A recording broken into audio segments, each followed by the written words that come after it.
नेताजी मुलायम सिंह यादव की छोटी बहू और भाजपा नेता अपर्णा यादव बुधवार को उत्तरकाशी पहुंची और इस दौरान अपर्णा ने काशी विश्वनाथ मंदिर में पूजा अर्चना कर देश की खुशहाली की कामना की।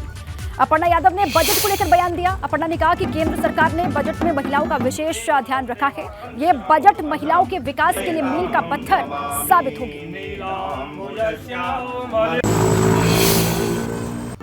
14 वर्षों के बाद आ रही हूँ। हालांकि देहरादून, हरिद्वार और बद्रीनाथ जी का दर्शन मैं बीच बीच में करती रही, पर अपने पैतृक गांव में 14 साल के बाद आ रही हूँ और आज मैं अपनी दादी से और अन्य जो मेरे सारे रिलेशंस में है, पूरा परिवार इकट्ठा है।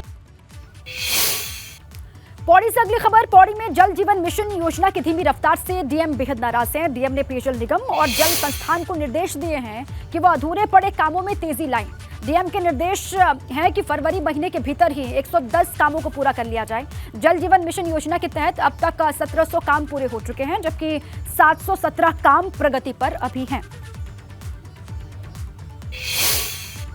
महत्वपूर्ण बैठक थी और उसमें हमारे जो काम चल रहे हैं 717 काम चल रहे हैं। 16 to 1700 के बीच में हमारे काम कंप्लीट हो चुके हैं। बड़ी जो स्कीम्स हमारी 59 स्कीमें जो 2 करोड़ से 5 करोड़ की उसमें आती हैं, तो हम सभी को पर्सनली मॉनिटर किए जाने और तेज़ी से ख़त्म किए जाने और फरवरी मंथ में जो हमारी लगभग 110 काम कंप्लीट होने का एक टारगेट हम लोगों ने लिया है, तो इस तरीके से हम लोग इसे प्रायोरिटी पे ले रहे हैं।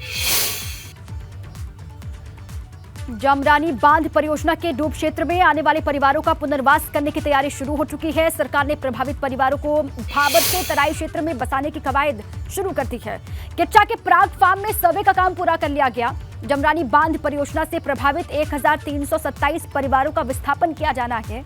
प्राग फार्म की 320 एकड़ जमीन पर जमरानी के डूब क्षेत्र में आने वाले प्रभावितों का पुनर्वास किया जाएगा।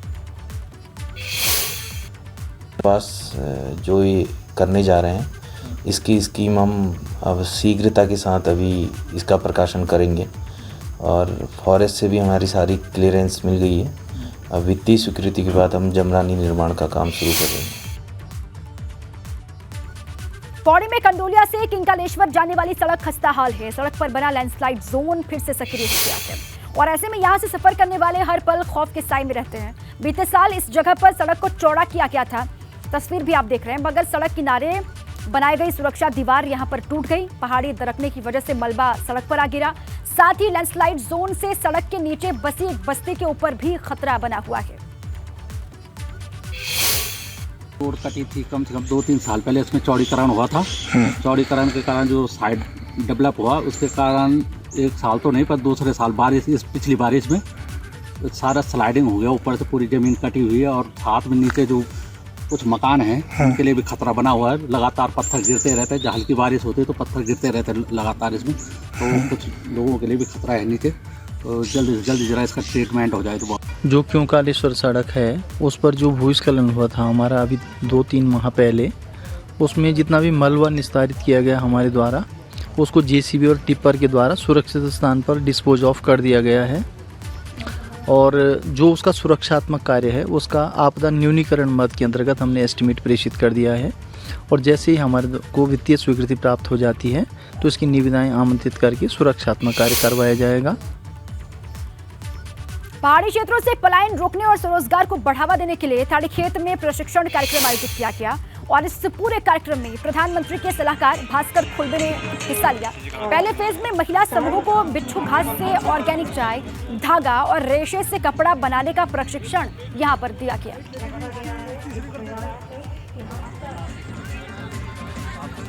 हमारा उद्देश्य है कि उत्तराखंड से पलायन मुक्त हो और पलायन मुक्त हो तो यहाँ पर यहाँ के जो उत्पाद हैं, यहाँ की जो कृषि उपज है, यहाँ की जो औषधियाँ हैं, इनको रोजगार से जोड़ने का।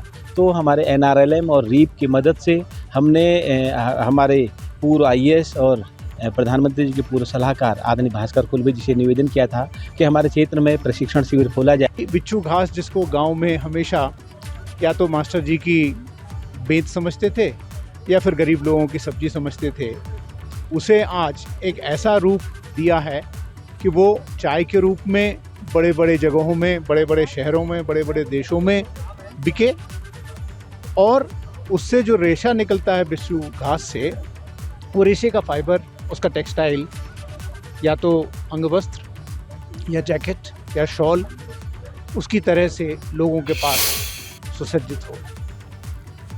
रुद्रप्रयाग जिले की तहसील बसु केदार के भवन निर्माण का रास्ता साफ हो गया है। तहसील भवन निर्माण के लिए पिछले 10 साल से जमीन पर विवाद चला आ रहा था, मगर अब उस पर भवन निर्माण की सहमति बन गई है। अब जल्द ही तहसील बसु केदार का अपना भवन होगा और लोगों की मुश्किलों में भी कमी आएगी। काफ़ी दिनों से यहाँ पर एक सहमति नहीं बन पा रही थी, जिसमें विभिन्न स्थानों पर हम जगह देख रहे थे और इसमें आज सभी पक्षों के साथ बैठ के वार्ता की गई, जिसमें हमारे स्थानीय जनप्रतिनिधि भी थे और एक कुल मिला के एक ये सहमति भी बनी है कि जहाँ पर अभी तहसील चल रही है इसी में अगर पुनर्निर्माण किया जाए और इसी को एक यहीं पर क्योंकि जगह भी अवेलेबल है और रोड से भी कनेक्टेड है, तो उसमें भी सभी लोगों ने सहमति व्यक्त करी।